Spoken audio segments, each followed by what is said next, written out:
Admiral Jake Morrison stood on the bridge of his flagship, watching Earth grow smaller in the viewscreen. 3 months had passed since humanity made first contact with alien life. 3 months since the Galactic Council welcomed Earth as its newest member. 3 months since everything changed. The stars looked different now. They were no longer cold and empty.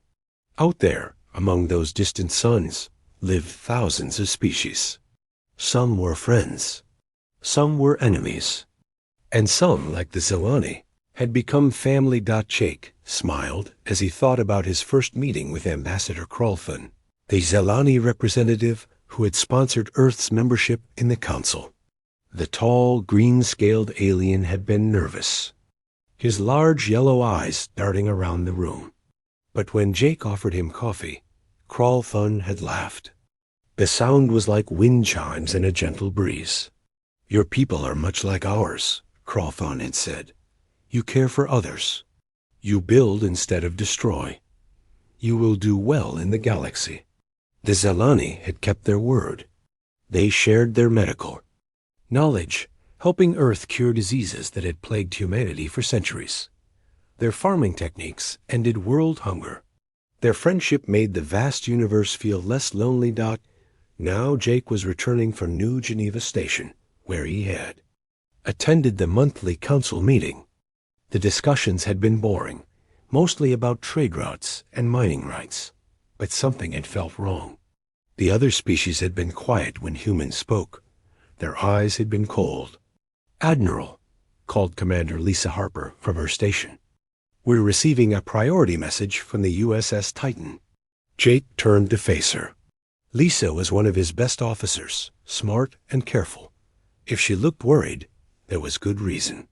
"Put it through," Jake said. Captain Ryan Walsh appeared on the main screen. His face was grim. Behind him, Jake could see the bridge of the USS Titan, humanity's most advanced scout ship. Red warning lights flashed in the background. "Admiral, we have a problem," Ryan said. "We're stationed near Zelani space, as ordered, but we're picking up massive fleet movements heading toward their homeworld." Jake felt his stomach drop. "How massive?" "Over 200 ships, sir. Council vessels from at least 6 different species. They're moving fast and in attack formation." Lisa stepped forward. "Sir, I've been monitoring Council communications. Something's not right. All diplomatic channels to Earth have been cut off. We can't reach Ambassador Stone on the Council station." Jake's mind raced. Ambassador Kevin Stone had been Earth's voice in the Council for 3 months. He was supposed to send daily reports. Jake hadn't heard from him in 2 days. "Ryan, are you in contact with the Zelani?" Jake asked. "Yes, sir. Ambassador Krolfin is trying to reach you. He sounds scared. Put him through." The screen changed. Krolfin's familiar face appeared, but he looked nothing like the calm diplomat Jake remembered. His scales were pale with fear. His eyes were wide with panic. "Jake," Krolfin said, using the human name he had learned to pronounce, "you must listen carefully. The Council has declared my people contaminated. They say our friendship with humans has made us dangerous to galactic peace." "That's crazy," Jake said. "What are they talking about?" "They claim humans are a violent species that will corrupt others. They say we must be eliminated to protect the galaxy." Krolfin's voice broke. "Jake, they're coming to kill us all." Jake felt anger rise in his chest. "We won't let that happen. I'm sending our fleet to help you." Krolfin shook his head sadly. "You have 12 ships, my friend. They have hundreds. You cannot save us, but you can save yourselves. Run, Jake. Run before they come for you, too. We don't abandon our friends." Jake said firmly. "I know," Krolfin replied. "That is why we love your species. That is why we must die." The screen went dark. Jake stared at the empty space where his friend's face had been. Around him, the bridge was silent, except for the hum of the ship's engines. "Admiral," Lisa said quietly, Long-range sensors are showing energy discharges in the Zelani system. It looks like ... It looks like orbital bombardment. Jake closed his eyes. He had seen footage of orbital bombardment from human wars. Massive ships in space firing down on a helpless planet. Cities turning to glass. Forests becoming ash. People dying by the millions. How long? He asked. The bombardment started 20 minutes ago, Lisa replied. Sir, I'm detecting no return fire. The Zelani aren't fighting back. Of course they weren't. The Zelani were peaceful. They had no warships. No weapons of mass destruction. They were farmers and teachers and artists. They had trusted the Council to protect them. Admiral, Ryan's voice came through the speakers. We're receiving surrender broadcasts from Zelani colonies. They're begging the Council to stop. They're offering to cut all ties with humanity. Jake opened his eyes. And the bombardment is continuing. Sir, I don't think they're planning to accept surrender. I think they're planning to kill them all. The bridge fell silent again. Jake looked around at his crew. These people had signed up to explore the stars, to represent humanity, among the civilized species of the galaxy. They had not signed up to watch genocide. Lisa, get me a connection to Earth Command, Jake said. Tell them we need to talk to the President immediately. Sir, what should I tell them? Jake looked back at the view screen, where the stars no longer seemed friendly. Out there, his friends were dying. The first aliens to welcome humanity were being murdered because they had shown kindness to his species. Tell them the honeymoon is over, Jake said. Tell them we just learned what the galaxy really thinks of us. And tell them we're coming home to prepare for war. As the USS Defender turned toward Earth, Jake made a silent promise to his dead friend. The Zelani had died because they befriended humans, but their deaths would not be meaningless. The galaxy would learn that humanity remembered its friends, and humanity never forgot. General Marcus Phillips stood in the war room deep beneath the Pentagon.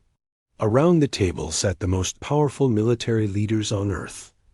Their faces were grim as they watched the recordings from the Zelani system. The footage was hard to watch. Beautiful cities reduced to rubble. Green forests turned to ash. The Zelani homeworld, once covered in crystal towers and floating gardens, now looked like a burned rock floating in space. How many? Asked President Sarah Mitchell from the wall screen. She was calling in from the White House, her face pale with shock. Early estimates suggest 8 billion dead, said Admiral Morrison, who had just returned from space. Maybe more. The Council didn't just attack military targets. They hit schools, hospitals, farms. Everything. Captain Nicole Carter spoke up from her seat at the table. She had commanded the USS Retribution during the rescue mission to Zelani space. We managed to save about 3,000 survivors from underground bunkers. That's all that's left of their entire species. The room fell silent. 8 billion people dead because they had been friends with humanity. It was a number too large to understand, a loss too great to accept. Do we know why?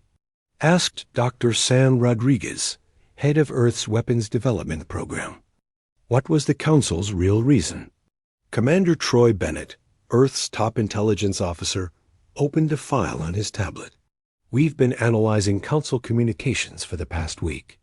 This wasn't a sudden decision. They've been planning this for months. He pressed a button, and alien voices filled the room.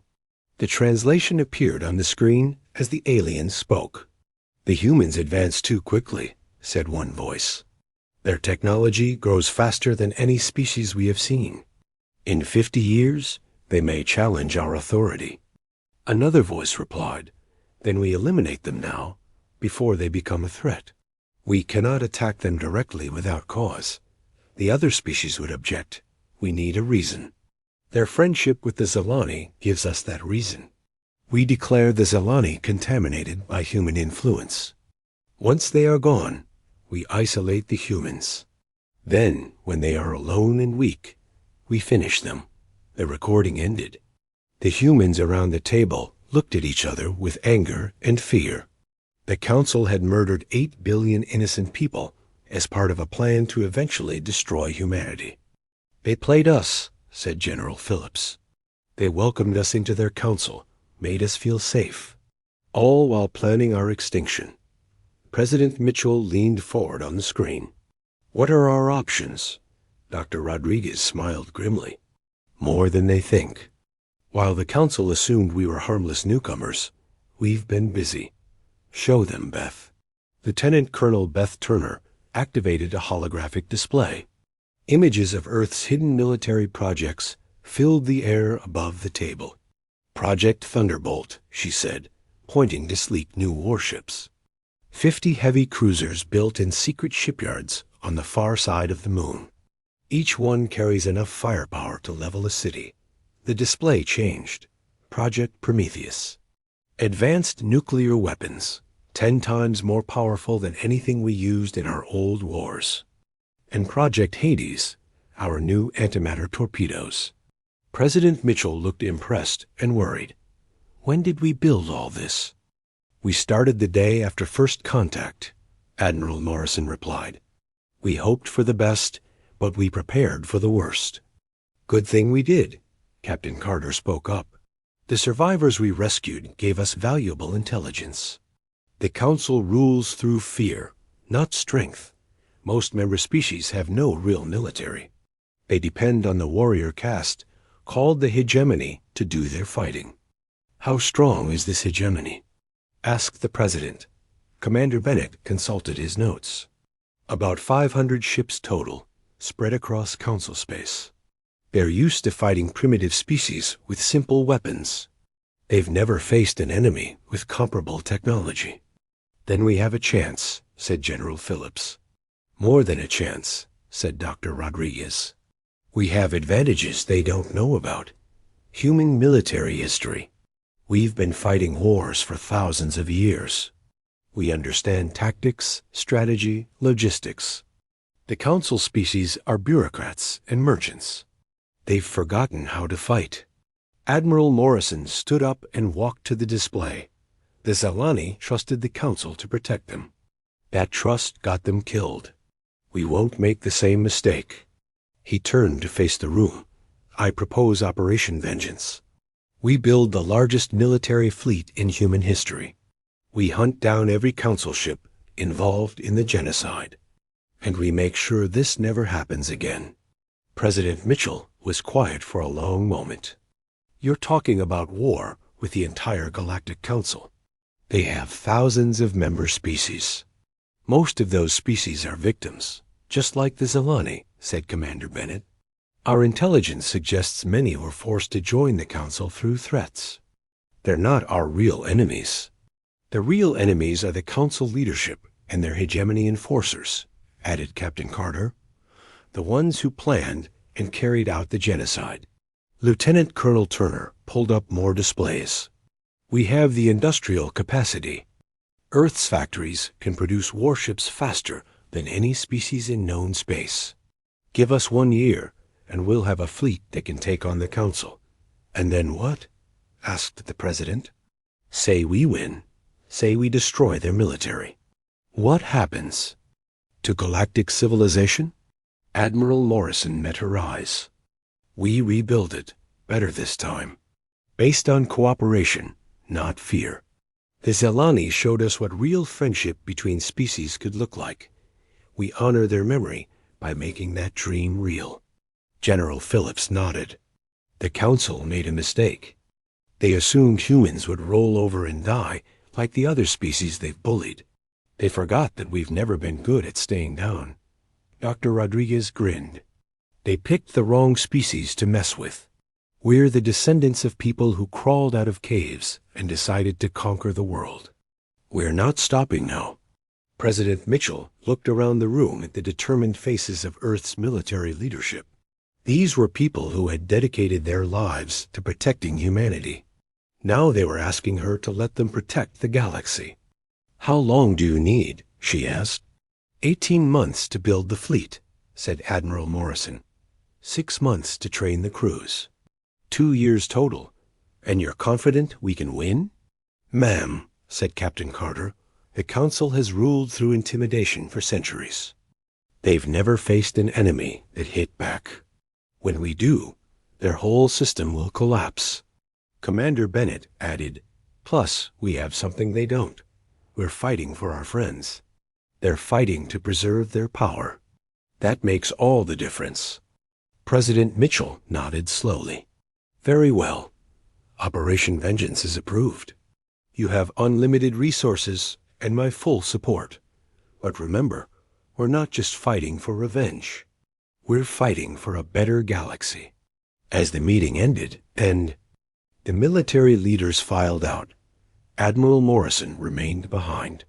He looked up at the president on the screen. "Sarah, I want you to know something. This isn't just about military strategy. The Zelani were good people. They deserved better than what happened to them." President Mitchell smiled sadly. "I know, Jake. Make sure their sacrifice means something. Make sure no other species has to go through what they did." "I will," Admiral Morrison promised. The Council wanted to show the galaxy what happens to species that befriend humans. "We're going to show them what happens to species that murder our friends." Outside the Pentagon, construction crews were already mobilizing. Across Earth, factories retooled for war production. In space, hidden shipyards began working around the clock. The Council had made their choice. Now humanity would make theirs. The Zelani would be avenged. Fleet Admiral Danny Cooper watched through the observation deck as another massive warship rolled out of the Luna construction yards. The USS Vengeance was the largest ship humanity had ever built, stretching nearly 2 kilometers from nose to tail. Her hull gleamed with fresh armor plating, and her weapon systems bristled like the spines of an angry beast. "Beautiful, isn't she?" said Captain Rachel Miller, joining him at the window. Rachel would command the Vengeance when she was ready. "For battle. Beautiful and deadly," Danny replied. "How many ships does that make?" 437 completed, Rachel said. Another 100 in various stages of construction. We'll hit our target of 500 ships ahead of schedule. Danny nodded with satisfaction. 18 months had passed since the Council murdered the Zelani. 18 months of non-stop construction, training, and preparation. Earth had transformed from a peaceful world into a fortress ready for war. The shipyards were just part of it. Every major city on Earth now housed military factories. Former car plants built missiles. Electronics companies produced targeting systems. Even farms had been converted to grow food for the massive fleet crews. "Sir," called Commander Alex Johnson from behind them. "Dr. Santos wants to see you in Lab 7. She says it's important." Danny and Rachel followed Alex through the station. Corridors. The Luna base had tripled in size over the past year, growing from a small research facility into the headquarters of humanity's war effort. Scientists, engineers, and military officers worked side by side, all focused on the same. Gold Dot Lab 7 was in the secure section of the base. Dr. Maria Santos met them at the door, her face excited but tired. Maria had been working 20-hour days for months, leading the team that studied captured Council technology. "Admiral, you need to see this," she said, leading them to a workbench covered in alien devices. On the table sat a piece of Council armor, the kind worn by hegemony warriors. But this armor had been changed. Human technology was built into its surface, and strange new symbols glowed along its edges. "We've been reverse engineering their equipment," Maria explained. "Their armor is good, but it has weaknesses. It's designed to stop energy weapons, the kind most galactic species use, but it's weak against kinetic weapons." "Kinetic weapons?" asked Rachel. "Good old-fashioned bullets and missiles," Alex said with a grin. Turns out the galaxy forgot about physical projectiles centuries ago. They all use lasers and plasma now. Maria picked up a rifle from the bench. It looked like a human weapon, but with alien modifications. We've combined their energy technology with our ballistic knowledge. This rifle can punch through council. Armor like paper. Danny was impressed. What else have you learned? Their ships are the same way, Maria continued. Beautiful, advanced, but designed for the kind of warfare they're used to. Long-range energy duels between civilized opponents. They're not built for the kind of close-quarters fighting humans prefer. She led them to another workbench where a holographic display showed ship designs. Council vessels are fast and elegant, but they have weak armor and limited redundancy. If you damage one system, the whole ship shuts down. Human ships are built differently. The display changed to show the USS Vengeance. Our ships are ugly but tough. Multiple backup systems, heavy armor, modular design. Even if half the ship is destroyed, the other half keeps fighting. Rachel studied the designs, so we have advantages they don't know about. Exactly, said Maria. They expect us to fight like they do. Stand off at long range and trade energy blasts until someone's shield fails. Instead, we get in close and hit them with everything we have. Colonel Pete Harrison entered the lab, carrying a tablet full of battle plans. Pete was Earth's top strategic planner, a veteran of human conflicts who understood warfare better than anyone. Speaking of getting close, Pete said, I've finished analyzing their fleet deployments. The hegemony has 5 main battle groups scattered across Council space. Each group has about 100 ships. He activated his tablet, and the lab filled with a 3-dimensional map of the galaxy. Red dots marked hegemony positions, while blue dots showed human fleet locations. The good news is they're spread thin, Pete continued. They never expected to fight a real war, so they positioned their fleets for maximum intimidation, not tactical advantage. We can take them on one group at a time. Danny studied the map. What about their command structure? That's where it gets interesting, said Commander Johnson. Our intelligence network has been busy. Most council species don't actually support the genocide, but they're too scared to speak up. The hegemony rules through fear. Fear of what? Asked Rachel. The same thing that happened to the Zelani, Alex replied. Step out of line, and your species gets declared contaminated. Then the orbital bombardment begins. Maria looked angry. How many other species have they eliminated? At least 12 in the past century, Pete said grimly. Always the same pattern. Find an excuse, declare them dangerous, wipe them out. The survivors usually join the hegemony as enforcers, too broken to resist. Danny felt his anger rising. The council wasn't just guilty of genocide against the Zelani. They were repeat offenders, serial killers on a galactic scale. Well, he said, that ends now. How's the new weapon system coming along? Maria's eyes lit up. You mean Project Thor? It's ready for testing. She led them to the secure elevator that went deep underground. 5 levels down, they entered a chamber that housed humanity's most secret weapon. The room was filled with massive machinery and control panels operated by teams of technicians. Thor's hammer, Maria said proudly.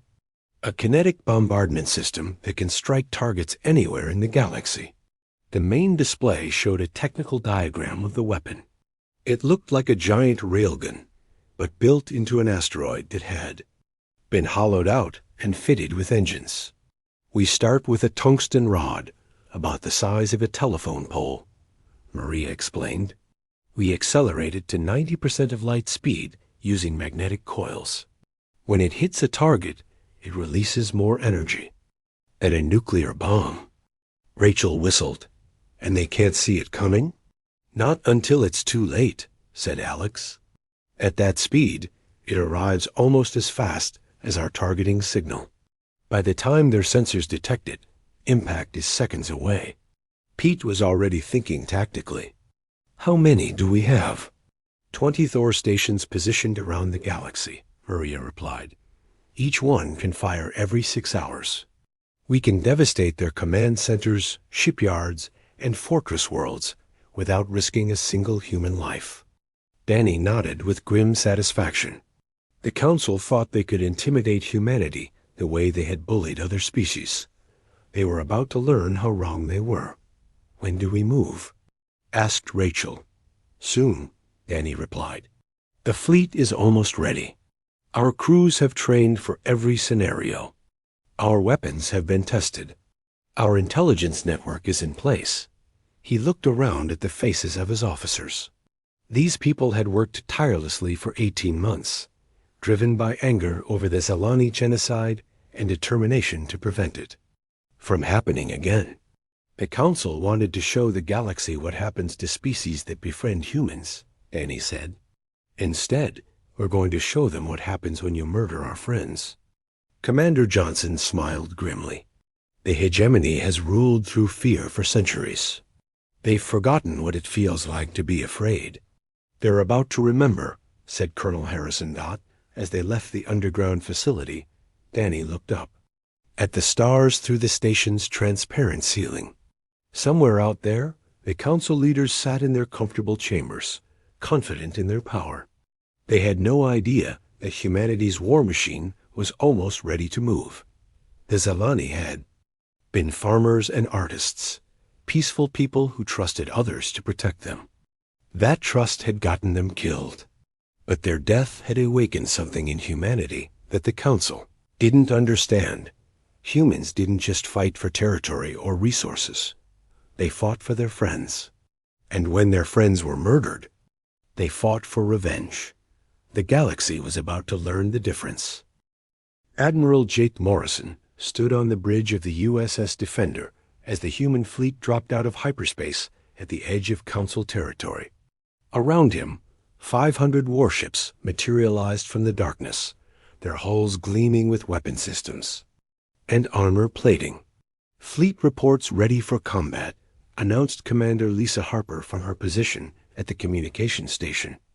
All ships are in formation and awaiting orders. Jake looked at the tactical display. The first Hegemony battle group was 3 hours away, patrolling the border systems. They had no idea what was coming. Signal the fleet, Jake said. Operation. Vengeance begins now. For the Zalani. Across the human fleet, the same message echoed through ship after ship. For the Zalani. It had become their battle cry. Their reminder of why they were here. Captain Ryan Walsh appeared on the communications screen from the bridge of his ship. Admiral, my scouts report the Hegemony fleet is moving in standard patrol formation. They're not expecting trouble. Jake smiled grimly. They're about to get more trouble than they can handle. Begin the attack. The human fleet split into 3 groups, each approaching the enemy from a different angle. This was classic human military strategy, something the Council had never seen before. Most galactic conflicts were formal affairs, with fleets meeting in open space and trading energy blasts until one side retreated. Humans fought differently. They used deception, speed, and overwhelming firepower to destroy their enemies before the battle truly began. Captain Bruce Anderson led the first attack. Group in the USS Thunderstrike. His ships came in low and fast, using the gravity well of a nearby planet to mask their approach. The Hegemony sensors didn't detect them until they were almost on top of the alien fleet. Thunderstrike to Fleet Command, Bruce reported. We have visual contact with the enemy, counting 96 ships in standard formation. They're trying to signal us. Probably demanding our surrender, said Lisa with a laugh. Standard Council procedure. Jake opened a channel to the enemy fleet. They. Face that appeared on screen was grotesque, with gray skin, black eyes, and rows of sharp teeth. This was a Hegemony commander, one of the warrior species that enforced Council rule. Human vessels, the alien growled. You are in violation of Council space. Surrender immediately, or face destruction. We have a better idea, Jake replied. Calmly, you murdered our friends. Now you face the consequences. The alien's eyes widened in shock. You dare threaten the hegemony? We have crushed species across the galaxy. We will add your bones to our collection. You can try, Jake said, and closed the channel. The battle began with a surprise that shook the hegemony to their core. Instead of the long-range energy duel, they expected human ships charged straight at them, guns blazing.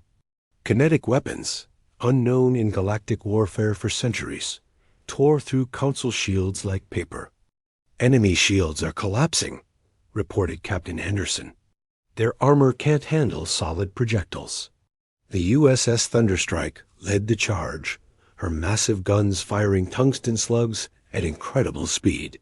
Each impact sent shockwaves through the enemy ships, crushing their elegant hulls and destroying their delicate systems. Behind Anderson, Captain Nicole Carter brought in the second attack group. The USS Retribution and her escorts hit the hegemony fleet from the side, catching them while they were still reeling from the first assault. This is easier than we thought, Nicole reported. They're not even trying to fight back properly. They keep trying to retreat to long range. Don't let them, Jake ordered. Stay close and keep hitting them. The third attack group, led by Jake himself, completed the trap. The hegemony fleet found themselves surrounded, caught in a crossfire of human weapons they couldn't understand or counter. One by one, the alien ships began to explode. Their crews had never faced an enemy that fought like this, with such aggression and determination. They were used to intimidating weaker species, not fighting a real battle. Admiral, called Commander Harper, we are receiving surrender signals from multiple enemy vessels. Jake felt no sympathy. Ignore them. They didn't accept Zelani's surrender. We won't accept theirs. The battle was over in 30 minutes. 96 hegemony ships were destroyed, along with their crews. The human fleet had lost only 3 vessels, and those to lucky shots from dying enemies. First blood to us, said Captain Walsh over the communication system. But this is just the beginning. Jake nodded. Signal the fleet. We move to the next target immediately. Don't give them time to regroup or call for help. The human fleet jumped to hyperspace, leaving behind a field of debris that had once been the pride of the hegemony. But their victory was about more than just destroying ships. It was about sending a message. The next target was a Council supply depot, a massive space station that provided fuel and materials to hegemony fleets. The station's commander tried to negotiate when human ships appeared. Please, the alien pleaded over the communications channel. We are not warriors. We are just supply workers. We have families. Major Kelly Thompson, leading the Marine assault. Teams answered for the fleet. So did the Zelani. So did the billions of people you helped murder. The station was captured in a coordinated boarding action. Kelly's Marines fought through the corridors, using their superior equipment and training to overwhelm the defenders. The station's database contained valuable intelligence about Council fleet movements and supply lines. Admiral, Kelly reported, from the captured station, you need to see this. The Council has been planning to eliminate at least 6 more species over the next decade. They have a whole list of targets. Jake felt his anger grow. The Zelani weren't just victims of opportunity. They were part of a systematic plan to eliminate any species that might challenge Council authority. Copy that intelligence to every ship in the fleet, he ordered. The crews need to know what we're really fighting against. The human fleet continued its rampage through Council space, hitting military targets and communication centers. They used hit-and-run tactics, striking fast and hard before jumping away. The hegemony couldn't predict where they would attack next. After 2 weeks of constant fighting, the human fleet approached their primary target, the Council's capital station. The massive structure was home to over 100 million beings, from dozens of species. It was the heart of galactic government, the seat of power for the Council that had ordered genocide. "Tactical analysis complete," reported Commander Alex Johnson from the Fleet Intelligence Center. "The station has heavy defenses, but they're designed to repel conventional attacks. Our kinetic weapons should be effective." Jake studied the tactical display. The station was huge, a metal city floating in space. Destroying it would be easy, but that would mean killing millions of innocent civilians along with the Council leadership.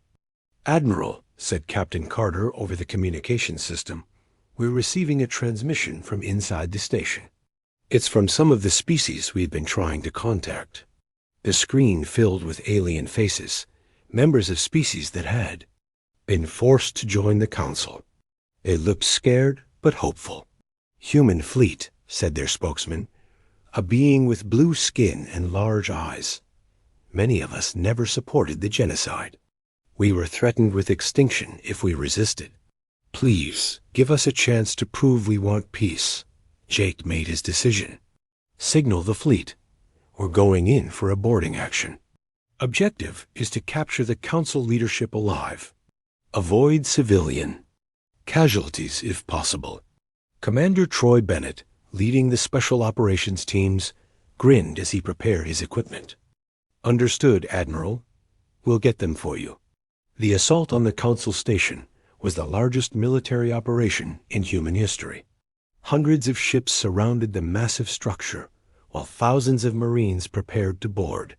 The hegemony forces defending the station were brave, but they were outnumbered and outgunned. The battle raged through the station's corridors and chambers.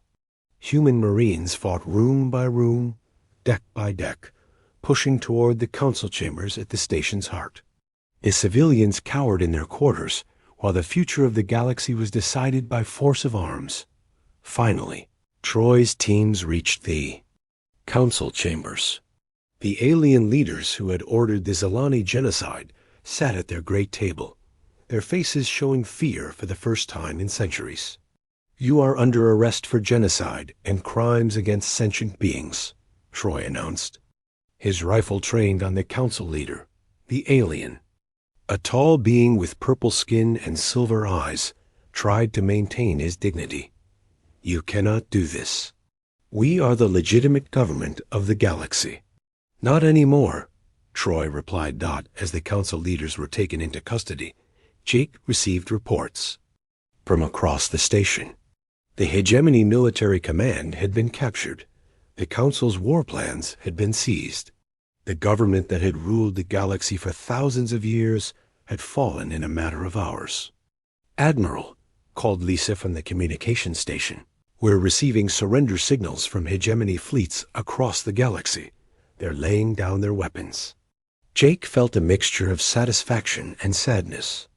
The war was over, but the price had been terrible. The Zilani were still dead. Billions of lives had been lost because of Council arrogance and cruelty. But their sacrifice had not been in vain. The galaxy was free from the tyranny that had ruled it for so long.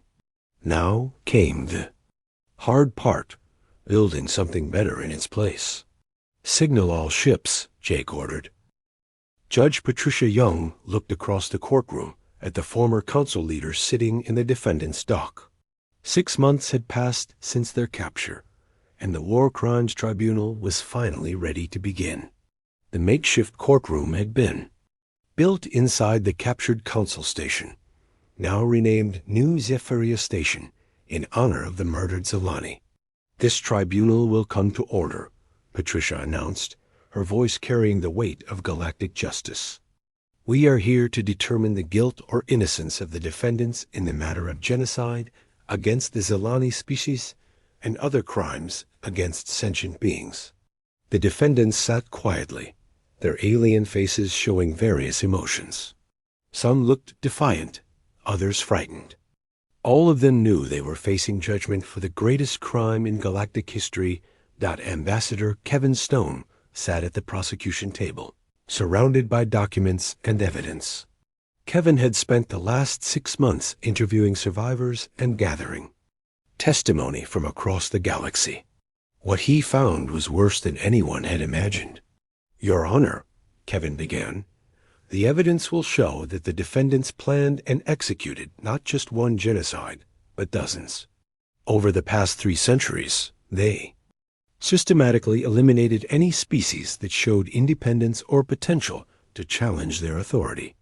The main screen in the courtroom lit up with images of destroyed worlds, burned planets, empty space where civilizations once thrived, memorial lists of extinct species. The audience, filled with representatives from liberated worlds, watched in horrified silence. "The Zilani were just the most recent victims," Kevin continued. "Before them came the Aldari, the Vexni, the Crystal Singers of Andromeda. 37 species in total, billions upon billions of lives snuffed out to preserve council power." Admiral Morrison sat in the witness gallery, watching the proceedings with satisfaction. Beside him sat Captain Nicole Carter, who had led the mission to rescue evidence from the destroyed worlds. The proof of council crimes filled entire databases. The lead defendant, former council chairman Vextar, finally spoke. His purple skin had grown pale during months of imprisonment, and his silver eyes showed no remorse. "We maintained order," Vextar said coldly. "The galaxy was peaceful under our rule. These eliminated species were threats to galactic stability. We did what was necessary." Judge Patricia's expression hardened. "Threats to your power, you mean?" "The evidence shows these species were peaceful. Their only crime was refusing to bow to your authority." Commander Troy Bennett took the witness stand next. He had led the special operations teams that captured the council archives, and his testimony was devastating. "The council kept detailed records of every genocide," Troy explained. "They called it the Purity Protocol. Any species that showed signs of technological advancement, military capability, or political independence was marked for elimination." He activated a holographic display that showed the council's secret files, names, dates, methods of destruction. It was a catalog of systematic murder spanning centuries. "The Zilani were selected because of their friendship with humanity," Troy continued. "The council feared that association with humans would make them harder to control. So they invented the contamination excuse and murdered 8 billion innocent people." In the audience, the Zilani survivors wept quietly. Only 3,000 of their entire species remained alive, saved by quick thinking and underground bunkers. Their leader, Krylanth, had asked to speak at the trial. "I wish to address the court," Krylanth said, standing slowly. The tall, green-scaled alien looked frail but determined. "My people trusted the council to protect us. We believed in galactic law and order. That trust cost us everything." She looked directly at the defendants. "You didn't just kill our bodies. You killed our culture, our art, our dreams for the future. My children will never see the crystal gardens of Zephyria. My grandchildren will never hear the songs of my ancestors. You stole our entire future because you were afraid of change." The courtroom was silent, except for the quiet sobs of the survivors. Even some of the alien observers, species that had served the council for generations, looked ashamed. Dr. Maria Santos took the witness stand to present the technical evidence. Her teams had analyzed every aspect of the genocidal campaigns, from orbital bombardment patterns to the systematic destruction of cultural sites. "The attacks were not military operations," Maria explained. "They were designed for maximum civilian casualties. Schools, hospitals, cultural centers were specifically targeted. The goal was complete extermination, leaving no trace of these civilizations." The evidence continued for days. Witness after witness, document after document, building an overwhelming case of guilt. But Patricia knew the real question wasn't whether the defendants were guilty. It was what to do with them. "Your Honor," said the defense attorney, a nervous alien from one of the council's client species, "my clients acted within the legal framework of their time. The council had authority over member species. They believed they were maintaining order. By committing genocide?" Patricia shot back. "There is no legal framework that justifies the systematic murder of entire species." Admiral Morrison was called to testify about humanity's response to the genocide. His words were measured, but filled with controlled anger. "We trusted the council. When we joined," Jake said, "we believed in their promises of peace and cooperation. But when our friends were murdered, we learned the truth. The council didn't represent civilization. They were the galaxy's greatest threat to civilized life. And your response was war," the defense attorney pointed out. "Our response was justice," Jake replied firmly. "When legal systems fail to protect the innocent, good people must act. We did what the council should have done, protected the weak from the strong." The trial's final phase focused on other species that had suffered under council rule. Representatives from dozens of worlds testified about forced tribute, cultural suppression, and threats of extinction if they didn't comply with council demands. "We lived in constant fear," said Ambassador Zethka from the Spiral Worlds. "One wrong word, one sign of independence, and we knew we would follow the Zelani into extinction. The humans didn't just save themselves, they saved all of us." After 2 weeks of testimony, Judge Patricia was ready to render judgment. The evidence was overwhelming, the guilt undeniable. But the sentence would set precedent for how the new galactic community would handle such crimes. The defendants are guilty of genocide, crimes against sentient beings, and conspiracy to commit mass murder, Patricia announced. The evidence shows a pattern of systematic elimination of species over 3 centuries, resulting in the deaths of hundreds of billions of innocent beings. She paused, looking at each defendant in turn. However, this tribunal faces a unique situation. We are not just judging past crimes, but setting the foundation for future justice. How we handle these criminals will determine what kind of galaxy we build. The courtroom held its breath as Patricia continued. The defendants will spend the remainder of their lives in prison, with no possibility of release. But they will not be executed. We will not respond to genocide with more killing. We are better than that. Some in the audience looked disappointed, but most seemed satisfied. Justice had been served without sinking to the council's level of brutality. Furthermore, Patricia added, the defendants will participate in a truth and reconciliation process. They will help us identify other sites of genocide, other hidden crimes. Their knowledge will help us find closure for the families of the vanished species. As the defendants were led away, Admiral Morrison stood and spoke to the assembled representatives. "The council is gone, but our work is just beginning. We must build something better in its place. A galactic community based on cooperation, not fear. Protection for the weak, not exploitation." Ambassador Stone stepped forward with a document that had been months in preparation. "The new Galactic Charter," he announced. "A constitution for free species, by free species. Every world that signs agrees to protect the others from tyranny and genocide." One by one, representatives from across the galaxy came forward to sign. Former council client species, liberated worlds, even some former hegemony members who had renounced their violent past. Captain Carter watched from the observation deck as the new galaxy took shape. "Think it will work?" she asked Admiral Morrison. "It has to," Jake replied. "Too many people died to get us here.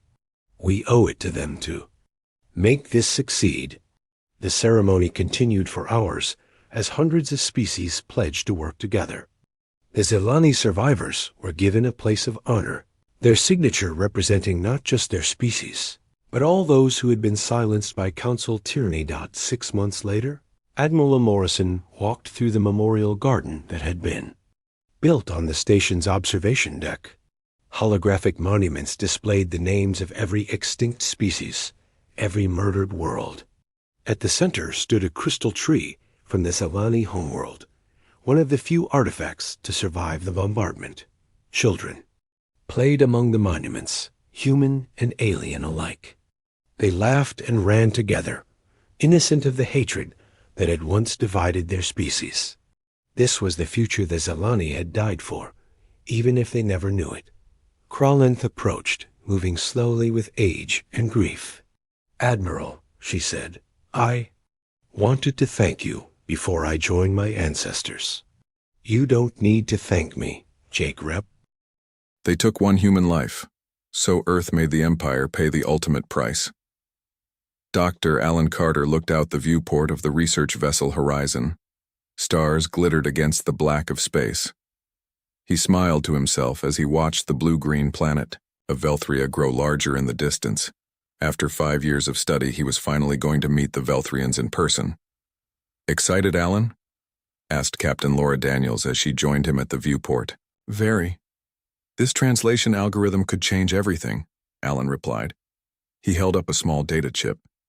"If it works with Velthrian language patterns, it should work with any language in the galaxy." Laura nodded. "Just be careful. The Velthrians are part of the galactic hegemony, but they keep to themselves." "I know. That's why this meeting is so important." The Horizon was a small research vessel with a crew of only 35 humans. Humanity had been part of the galactic community for just 23 years.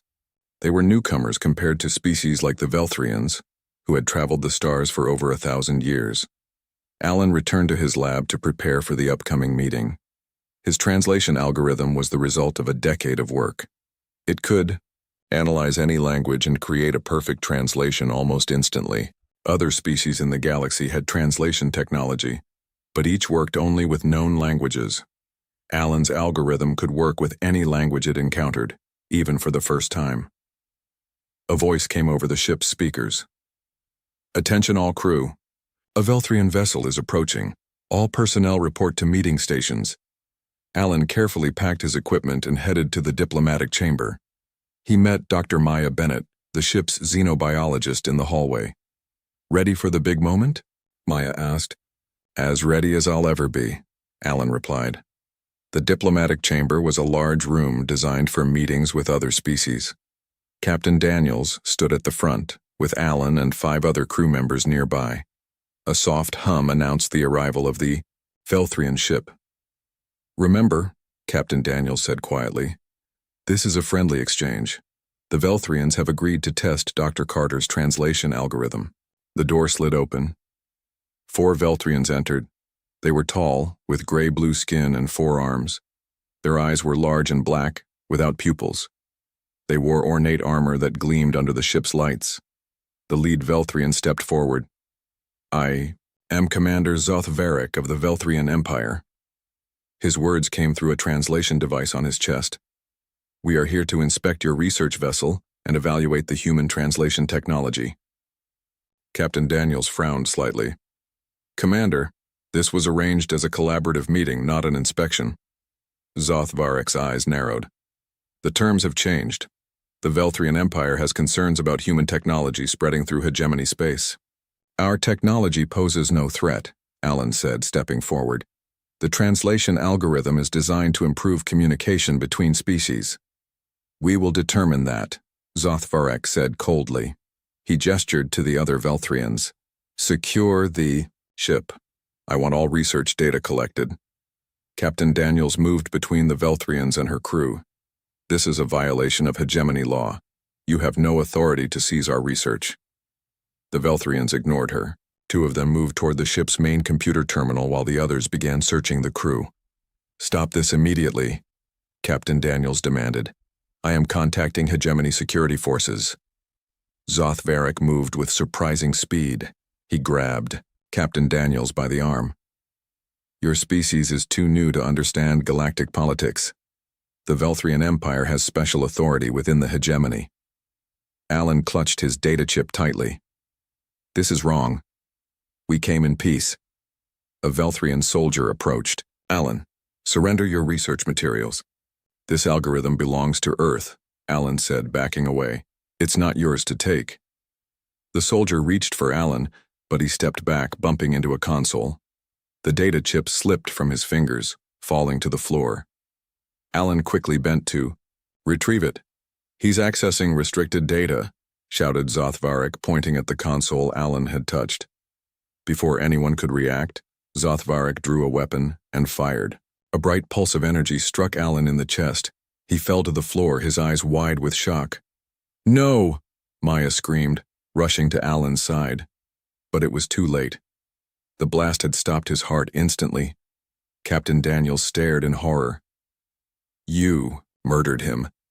He attempted to access Velthrian cultural databases, Zothvarek said calmly. That is a capital offense. That's a lie, Maya shouted. He was picking up his data chip. The security footage will show the truth, Zothvarek replied. But it is irrelevant. Under hegemony law, we have jurisdiction in this matter. The other crew members were too stunned to move as the Velthrians continued their search. They found Alan's data chip and took it, along with several storage devices from the lab. This incident is regrettable but necessary, Zothvarek said as his soldiers finished. The human was attempting to steal Velthrian secrets. You'll answer for this, Captain Daniels said, her voice shaking with anger. Earth will not stand for the murder of one of our scientists. Zothvarek made a sound that might have been laughter. Your species is young. You don't understand your place yet. One human life means nothing in the grand scheme of the galaxy. The Velthrians left as suddenly as they had arrived, taking Alan's research with them. The crew of the Horizon gathered around their fallen colleague in shocked silence. Captain Daniels knelt beside Alan's body. Prepare a stasis chamber, she ordered, quietly. We're taking him home. She looked up at her crew, her eyes hard with determination. And we're bringing back evidence. The Velthrians will not get away with this. Unknown to the Velthrians, the Horizon's security systems had recorded everything. The footage clearly showed that Alan had not accessed any console. He had simply been picking up his fallen data chip when Zothvarek shot him. The Horizon broke orbit immediately, racing back toward Earth space. As the blue-green planet of Velthria shrank behind them, Captain Daniels sent an urgent message to Earth Command. Human scientist murdered by Velthrian Empire, returning with evidence. Request immediate diplomatic response. 3 days later, the Horizon reached the nearest human outpost. The security footage was transmitted to Earth along with Captain Daniels's full report. Alan's body was prepared for the long journey home. On Earth, the news of Alan Carter's death spread quickly. People gathered in cities around the world, watching the security footage that showed his murder. The footage also revealed another crucial fact. The Velthrians had taken his translation algorithm, technology that rightfully belonged to humanity. In Washington, D.C., the Earth United Government convened an emergency session. Ambassador Susan Miller, Earth's representative to the Galactic hegemony, delivered a grim report. The Velthrians claimed jurisdiction under hegemony law and refused to acknowledge any wrongdoing, she explained. They insist Dr. Carter was attempting to access restricted cultural data. But we have proof that's not what happened, said President Richard Keller. Yes, but the Hegemony Council is dominated by older species. They view us as newcomers with no real standing. President Keller looked around the room at the assembled leaders. Then we need to show them that humanity is not to be dismissed. For the first time since joining the galactic community, we face a stark truth. In the eyes of older species, human lives are expendable. He stood, his face resolute. We must prove them wrong. They took one human life. Now they will learn what that means. They took one human life, so Earth made the Empire. Pay the ultimate price. The Galactic Hegemony Council chamber was a vast, circular room. Representatives from over 200 species sat in rising tiers. Ambassador Susan Miller stood alone. At the center, a single human facing the ancient powers of the galaxy. The evidence is clear, Susan said. her voice steady. She gestured to the holographic display showing the security footage from the horizon. Dr. Alan Carter was murdered while retrieving a dropped data chip. He did not access any Velthrian systems. The Velthrian representative, a tall figure in ornate armor, rose from his seat. The human is mistaken. Our investigation shows that Dr. Carter was attempting to access restricted cultural databases. Commander Zoth Varric acted according to our laws. This footage proves otherwise, Susan insisted. We demand justice for Dr. Carter. The Velthrian Empire must return his research and acknowledge their crime. The council leader, an ancient being from a species called the Morai, raised a hand for silence. Ambassador Miller, while this incident is unfortunate, the Velthrian Empire has jurisdiction in matters concerning their cultural security. This wasn't about cultural security, Susan argued. This was theft of human technology and the murder of a scientist. Murmurs spread through the chamber. Most of the representatives seemed uninterested. To them, humanity was still new to the galactic stage. One human life meant little compared to the complex politics of species that had traveled the stars for thousands of years. The council has reviewed the evidence, the Morai leader announced. We find no reason to intervene in this matter. It falls under Velthrian jurisdiction. Susan looked around the chamber in disbelief. Is this the justice of the galactic hegemony? You allow the murder of an innocent scientist to go unpunished? This matter is closed, the Morai leader said firmly. The council has more pressing concerns. Susan left the chamber with her head held high, but inside she felt sick. The message was clear. Human lives were not valued by the older species. As her shuttle returned to Earth, she prepared her report for the United Earth government. 2 days later, the government leaders gathered in the Great Hall in Washington, D.C. The mood was grim as Susan explained what had happened at the council. They dismissed us, she concluded. The Velthrians have Dr. Carter's translation algorithm and they face no consequences for his murder. General William Hayes slammed his fist on the table.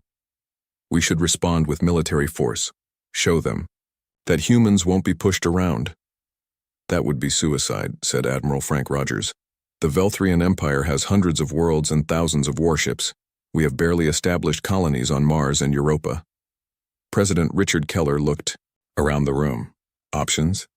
Director Catherine Ross of Earth Intelligence Service stood up. Her gray hair was cut short, and her eyes were sharp with intelligence.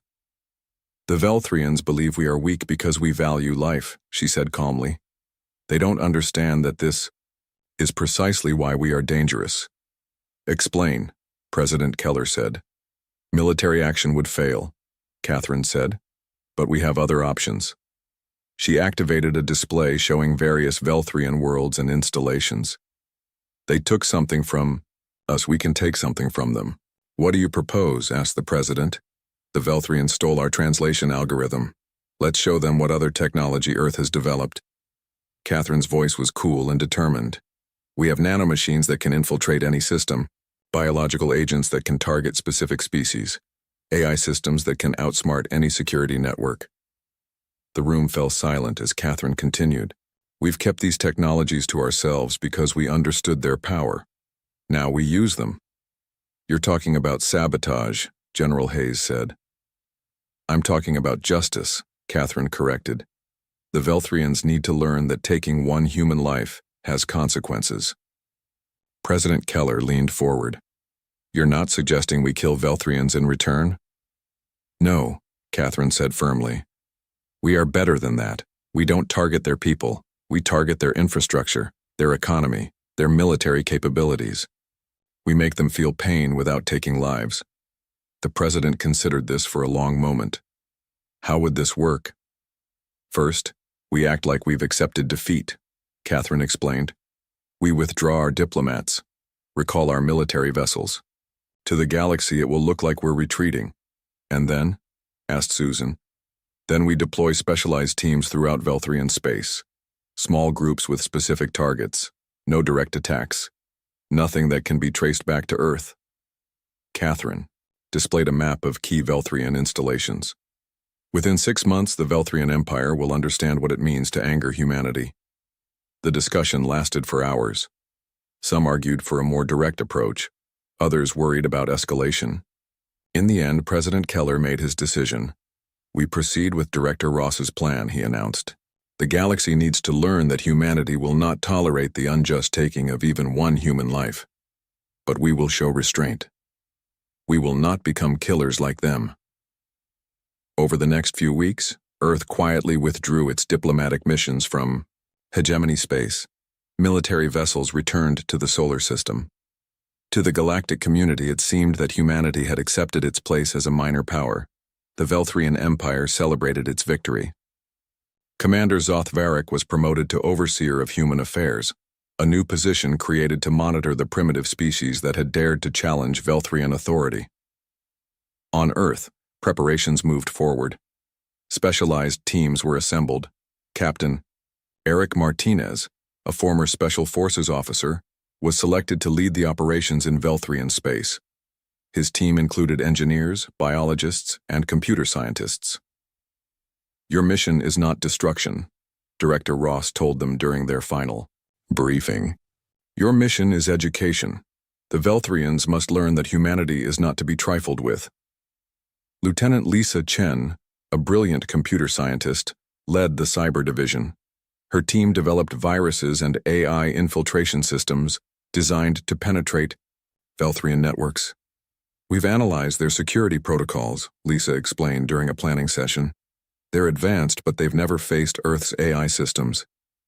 Meanwhile, Dr. Maya Bennett, who had witnessed Alan Carter's murder on the horizon, joined the biological team. She helped develop nanomachines that could target Velthrian technology and agriculture without harming any living beings. "Alan would have wanted justice, not vengeance," she said as she worked. "This is the human way." 6 months after Dr. Carter's death, the Earth strike teams were in position. They operated from small, stealthy vessels on the edges of Velthrian space. Their equipment was ready. Their targets were identified. Captain Martinez received the final authorization from Earth Command. He gathered his team for a brief message before they began. "Remember why we're here," he told them. "They took one human life. Now we show them the price." They took one human life. So Earth made the Empire pay the ultimate price. The Velthrian shipyard at Dorthos was the pride of the Empire. Massive construction platforms floated in space, building the warships that maintained Velthrian power throughout their territory. Chief Engineer Drav Malik supervised the final assembly of a new battle cruiser, the largest vessel ever built by the Empire. "Power up the main reactor," Drav Malik ordered. "Begin testing sequences." Workers moved carefully around the huge reactor core. The technology was advanced, capable of powering the massive warship for decades without refueling. As the startup sequence began, a technician noticed something unusual on his monitor. "Sir, I'm detecting anomalies in the reactor shielding," he reported. Drav Malik frowned. "Run a diagnostic. Diagnostics show all systems normal, but..." The technician looked confused. "The readings don't match what I'm seeing." Drav Malik pushed him aside to check the readings himself. Everything appeared normal according to the computer, but his experienced eyes saw the problem immediately. The reactor's containment field was fluctuating. "Shut it down," he shouted. "Emergency protocols." It was too late. The containment field failed completely. The reactor core destabilized in seconds. A blinding flash of energy tore through the shipyard. 3 nearly completed warships and the main construction platform were vaporized instantly. Thousands of Velthrian workers died before they could even understand what was happening. Far away on the edge of Velthrian space, Captain Eric Martinez received the encrypted message from Earth. "Operation Consequence, Phase 1 complete." "It started," he told his team. "No going back now." Lieutenant Lisa Chen sat in a small apartment on Earth. Her fingers moved quickly over her computer interface as she directed a network of advanced AI systems. The AIs had infiltrated Velthrian networks across their empire, gathering intelligence and waiting for activation commands. "Phase 2. Beginning?" she said into her communicator. The AI systems activated simultaneously, targeting Velthrian agricultural systems on the colony world of Neris. On Neris, the automated farming system suddenly changed their soil treatment protocols. Instead of suppressing certain bacteria, they began to encourage them. The bacteria were harmless to most life forms, but had evolved to consume the specific nutrients needed by Velthrian food crops. Within days, crops began to fail. Soil analysis showed nothing unusual to Velthrian scanners. Their scientists were baffled by the sudden change in soil chemistry. Emergency food supplies were sent from other colonies, but the problem spread as the bacteria multiplied. Dr. Maya Bennett monitored the situation from her laboratory. "The bacteria are working as designed," she reported. "Crop yields on Neris have dropped by 70%. No harm to any native species or ecosystems." Director Catherine Ross nodded with satisfaction. "And the nanomachines?" "Deployed and active in the Velthrian capital systems," Maya confirmed. "They're completely undetectable by Velthrian technology. On Velthrian Prime, the Imperial capital, things began to go wrong. Communication systems experienced random failures. Financial data became corrupted. Transportation networks malfunctioned, causing delays and confusion. Imperial technicians worked frantically to fix the problems, but they couldn't find the cause. The nanomachines were too small to detect and programmed to avoid harming any living beings. They simply disrupted electronic systems in ways that seemed like natural failures. Overseer Zoth Varek, now responsible for all human affairs, grew increasingly frustrated. He called an emergency meeting with the Imperial Security Council. "These failures are too coordinated to be accidents," he insisted. "We are under attack." "By whom?" asked a council member. "We've detected no enemy ships or weapons." "The humans," Zoth Varek said darkly. "They've been too quiet since we took their scientists' research." The other council members laughed. "The humans? They have no significant military. They withdrew from hegemony space months ago." "They are more dangerous than we thought," Zoth Varek insisted. "Increase security at all Imperial facilities." His warnings were ignored.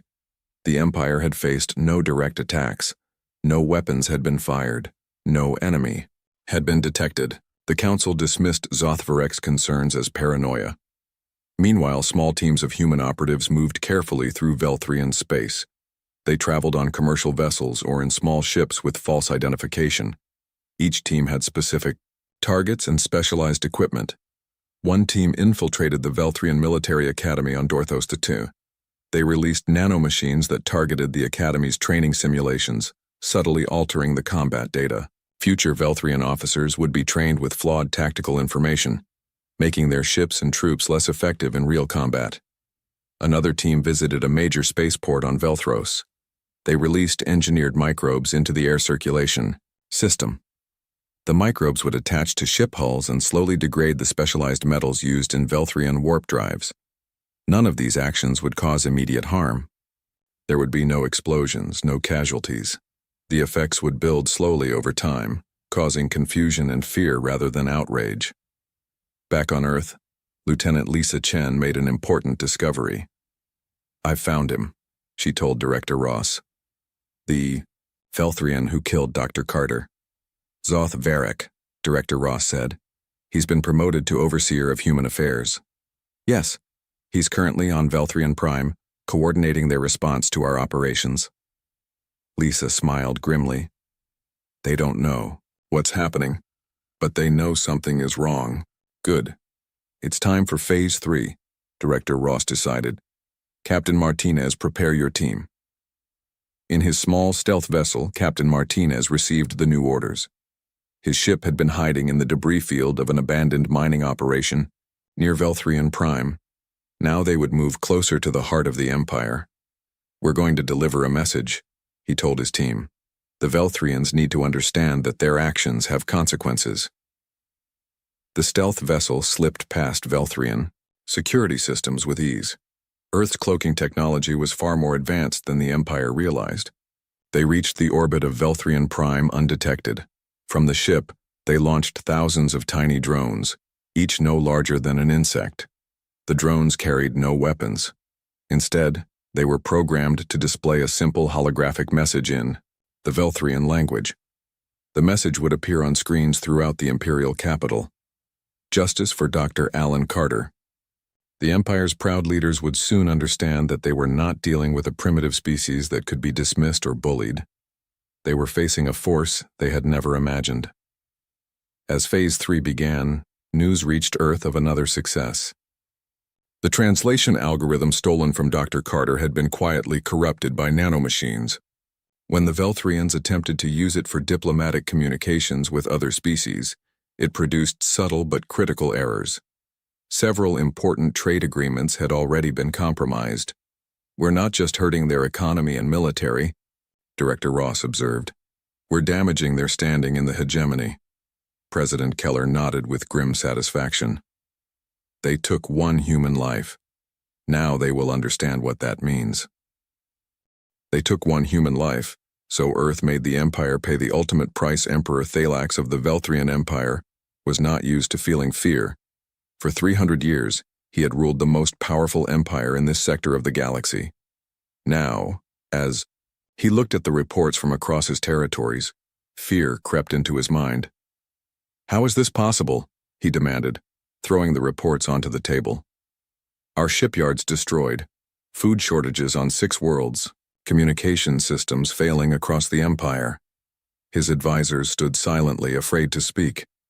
Finally, Intelligence Chief Dozmarek stepped forward. "Emperor, we have detected something unusual," he said carefully. "Microscopic machines in our systems. They appear to be Earth-made." "Earth?" Emperor Thalax's voice rose in anger. "The humans? They did this?" "We believe so, Emperor. We've also found evidence of biological agents in our agricultural colonies. They target only our food, crops, nothing else." Emperor Thalax stood and walked to the large window overlooking the capital city. In the distance, he could see the holographic message that had appeared on screens and buildings throughout the city. "Justice for Dr. Alan Carter." "One human scientist," the Emperor said quietly. "We took one human life." "A regrettable incident." "Emperor," said Overseer Zothvarek, who had been summoned to the meeting, "but necessary to secure the translation technology." "And has this technology been useful to us?" the Emperor asked coldly. Zothvarek looked down. "There have been problems with its implementation. Several diplomatic incidents have occurred due to translation errors, so we gained nothing," Emperor Thalax said. "And in return, the humans have brought my empire to the edge of collapse without firing a single shot." No one spoke. The evidence was clear. Food shortages were growing worse. Military systems were failing. The economy was in chaos as financial data became corrupted. And still, no human ships had entered Velthrian space. No weapons had been fired. "Contact Earth," Emperor Thalax ordered suddenly. "Offer reparations for the scientist's death. Tell them we will return their technology." "Emperor, we cannot show weakness to such a primitive species," Zothvarek protested. Emperor Thalax turned to him, eyes cold. "Primitive? They have brought us to our knees without a direct confrontation. They are far more advanced than we realized." He looked at his other advisors. "Send the message immediately." 3 days later, the Emperor received Earth's response. It was simple and direct. A single human representative would arrive to discuss terms. The meeting would take place on a neutral space station under hegemony observation. "I will attend this meeting myself," Emperor Thalax decided. "No, Emperor," Intelligence Chief Dozmarek advised. "Send Overseer Zothvarek. He was responsible for the human scientist's death. Let him face the consequences." Emperor Thalax considered this, then nodded. "Agreed. Zothvarek will represent the Empire." Overseer Zothvarek tried to hide his fear as he prepared for the meeting. He had dismissed the humans as weak when he killed their scientist. Now he understood how wrong he had been. The neutral space station was a small hegemony outpost at the edge of Velthrian space. Zothvarek arrived with a small security team, though he knew they would be useless if the humans decided to attack. "The human representative has arrived," a station officer informed him. "He is alone and unarmed." Zoth Varek entered the meeting room. A middle-aged human man in a simple gray suit sat at the table. He looked ordinary, not like a powerful diplomat or warrior. "I am Overseer Zoth Varek, representative of the Velthrian Empire," he announced formally. "My name is Paul Wilson," the human said calmly. "I am Dr. Alan Carter's brother-in-law." Zoth Varek felt a chill. This was not a government official. This was family of the man he had killed. "I offer condolences for your loss," Zoth Varek said stiffly. Paul Wilson studied him for a moment. "You killed Alan because you wanted his translation algorithm. You thought you could take what you wanted without consequences." "It was a matter of imperial security," Zoth Varek began, but Paul cut him off. "I'm not here to listen to excuses. I'm here to explain what happens next." Paul opened a small device that projected images of various Velthrian worlds. "For the past year, Earth has demonstrated what happens when you take even one human life unjustly." The images showed the destruction at the shipyard, the failed crops on Neris, the chaos in the capital city. "We could have engineered plagues that would have wiped out your species," Paul said matter-of-factly. "Instead, we showed restraint. We targeted your infrastructure, not your people." "Why?" Zoth Varek asked. "Why not just attack us directly?" "Because that's not who we are," Paul replied. "Humans value life. All life, not just our own. We wanted justice, not genocide." Zoth Varek struggled to understand this concept. In Velthrian culture, enemies were to be destroyed completely. "Now here are our terms," Paul continued. He listed 5 demands. Acknowledgement of responsibility for Dr. Carter's unlawful execution. Withdrawal of all Velthrian military from human systems. Zoth Varek and those involved to stand trial under human justice. Contribution to a galactic scientific fund named after Dr. Carter. And sponsorship of a new galactic charter of sentient rights. These terms are— Zoth Varek hesitated, searching for the right word. Unexpected. "You thought we would demand territory, resources?" Paul shook his head. "We want justice and a safer galaxy for all species. That's the human way. And if we refuse—" Paul's expression hardened. "What you've experienced so far is only a small demonstration of Earth's capabilities. We've held back out of respect for innocent Velthrian lives." The threat was clear. Zoth Varek knew the Empire could not withstand further attacks. Their military was crippled, their economy in ruins, and still, most Velthrians did not understand what was happening or why.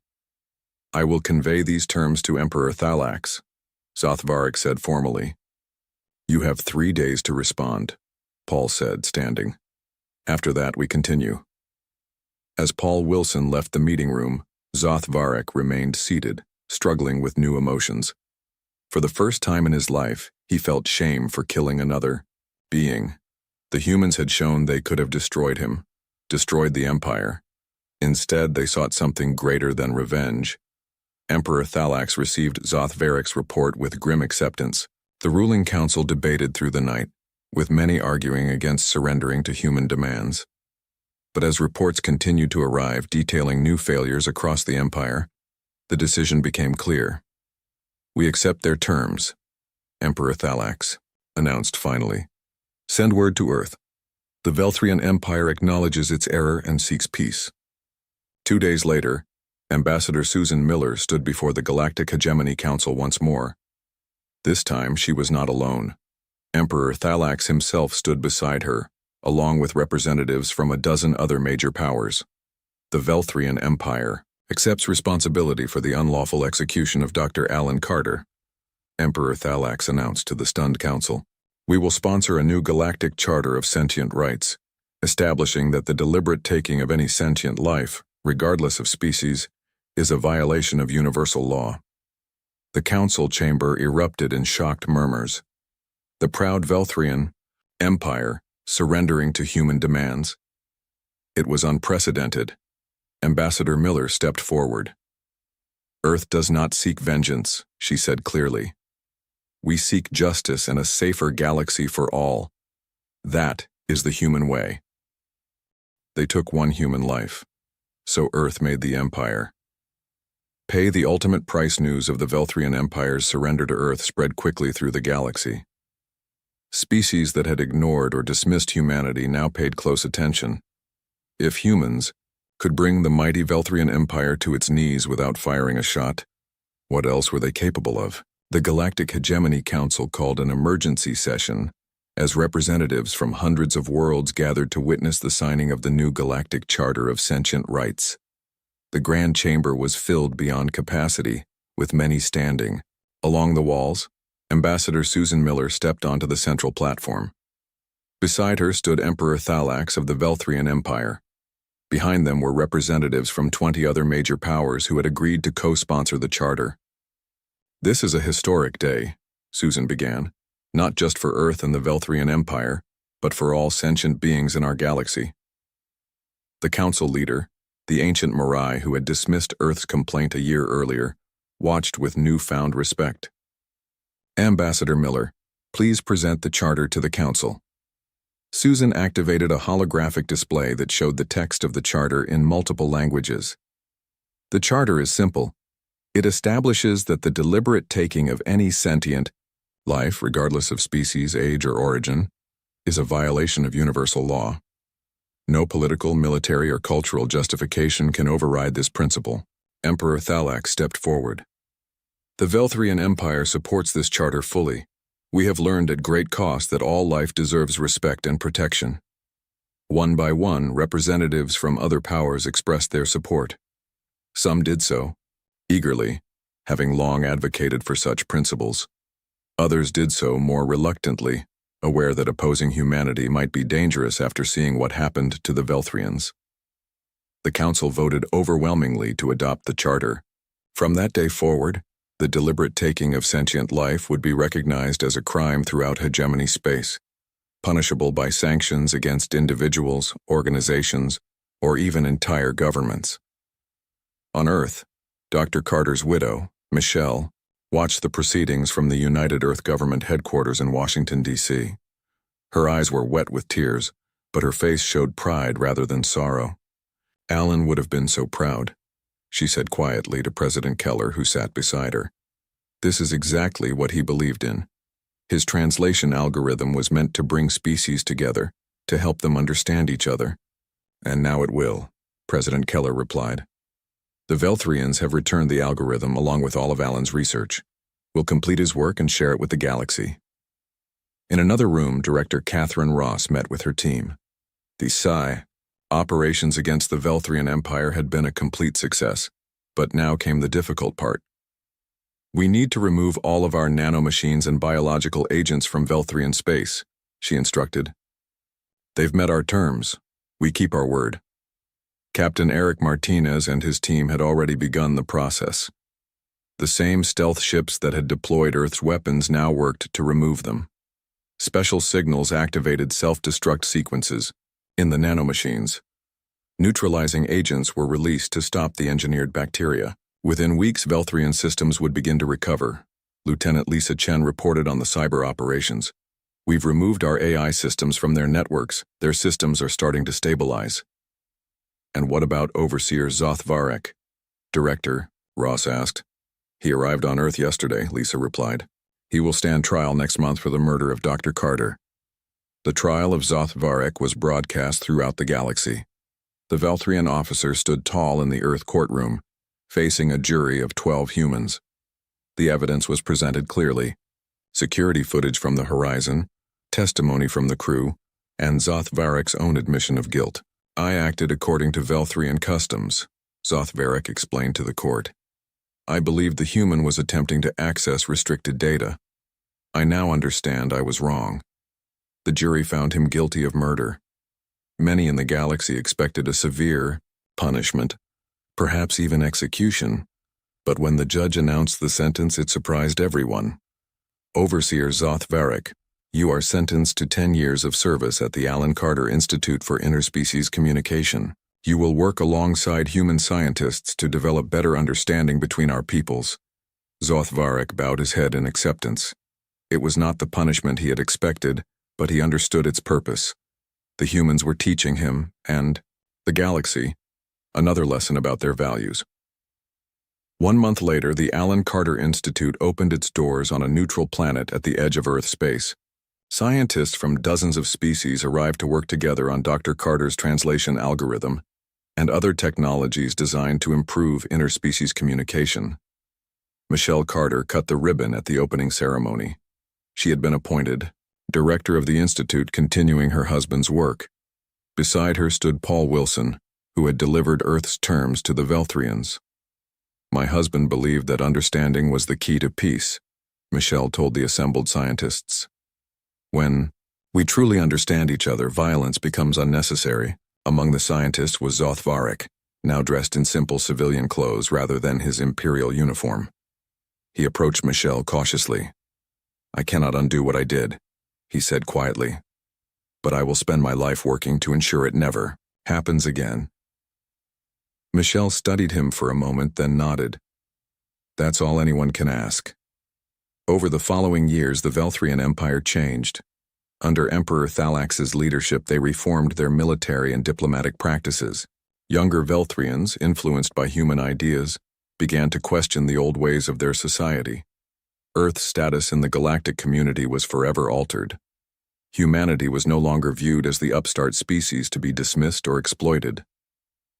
They had demonstrated both incredible technological prowess and remarkable restraint. When a minor species was threatened by a larger power, they would often request human mediation. When difficult ethical questions arose in the Hegemony Council, human perspectives were sought out. Earth became known not just for its power, but for its principles. "They took one human life," became a whispered phrase throughout the stars, a warning to those who might underestimate humanity or treat them unjustly. The phrase had a second part, rarely spoken aloud, but understood by all. And Earth made them pay the ultimate price: change. Dr. Alan Carter's legacy lived on, not just in the translation algorithm he had developed, but in the new understanding that spread throughout the galaxy.